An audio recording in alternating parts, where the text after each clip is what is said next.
Hey everyone, great to see you all here today, and how brilliant that we've got over 250 women gathered to talk creativity and innovation. My name is Rosa Fox, and I'm here to talk about Codebar. Codebar runs in London, it runs in Brighton, it runs in Cambridge, and it's about getting together as a community to empower more women and people otherwise underrepresented in the tech industry by teaching programming skills for free. So if you don't already code, why would you want to learn? Why might it be cool to have more women doing it? And how accessible really is it? So to try and answer some of these questions, I thought I'd impart some of my own experience. I'm quite new to working as a developer. It's been about 8 months now, so I'm well aware of the highs and the lows of figuring out how the hell to actually do this. I consider myself to be from a very creative background, and growing up I was really into music and drama. Originally I was going to do a music technology degree, but I came across a degree at Sussex that was a combination of music and computer science. I went to uni and I found the programming side of things really hard. I kind of didn't realise that it is quite normal to get stuck, and straight away I just freaked out and told myself I couldn't do it. I even got scared to go to my lab classes because I was too scared to ask for help. Over time, things did improve, and by the end of my degree, I was really proud of some of the things that I achieved with code. But even then, I still didn't think I was good enough to actually work as a developer. About a year later, I knew I wanted to learn web development, even if it was just for fun. So a friend of mine started teaching me at the bar after work, and I used online resources. I went to a conference called Ladies Who Code, and I saw a lightning talk by Despo Pentara. She's the lady who created Codebar and runs it in London. So every Wednesday evening after work, I went to London to attend Codebar, and I was amazed at how helpful and friendly and enthusiastic people were, and I couldn't believe it was free to attend. So the format of Codebar is that people volunteer to mentor students one-on-one or one-on-two. Students can go through tutorials in HTML, CSS, JavaScript or Ruby, which are web development languages, or they can bring along their own project. A different company sponsors the event each time by providing a venue, which is their office space for the event to be held, and also by providing food. So it's based on a nice collective support of tech companies, and the whole thing is based on a very positive aspect of the tech industry, which is an idea of an open source culture and sharing knowledge for free.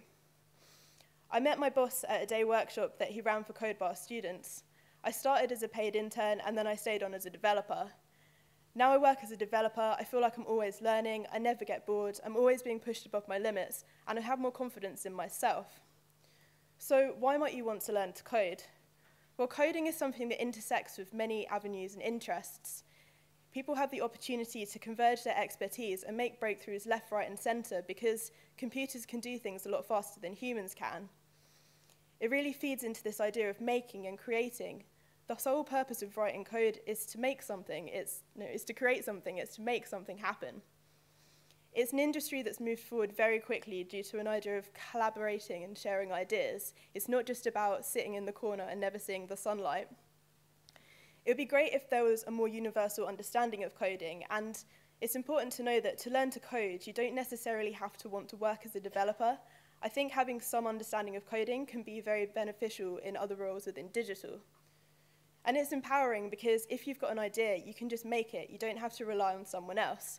And with an increased number of women starting their own business as a result of the economic downturn, I think this is something that could be very valuable.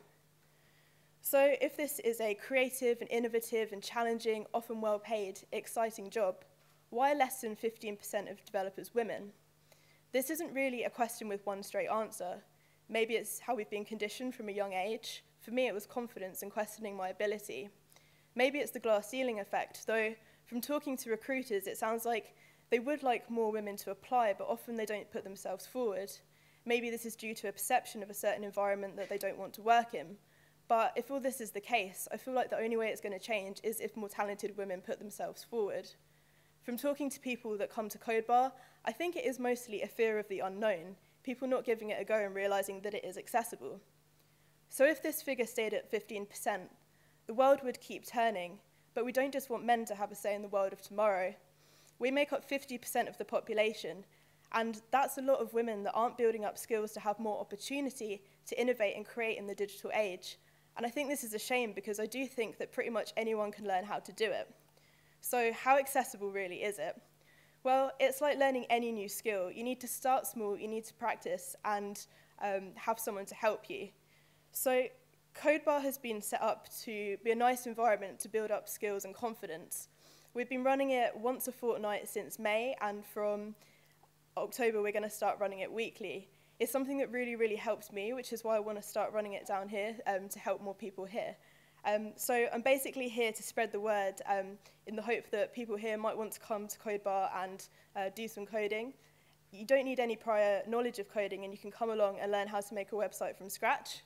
Because it is all completely a volunteer thing, it's something that relies on the generosity of sponsors. Companies sponsor by providing an office space for the event to happen, and also by providing food.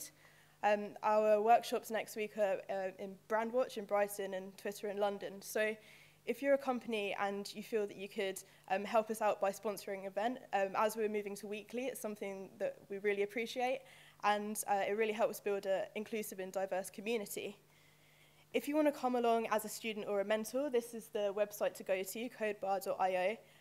If you want to come as a mentor, there's a coach's guide and a code of conduct on the website, and also Ryan, who I organise Codebar with, can sit down with you and give you some extra advice about mentoring. So these are more of the contact details. The email is brighton@codebar.io. You can even help just by spreading the word to people that might be interested in coming along. It's about getting together and trying to make a positive change. Thank you.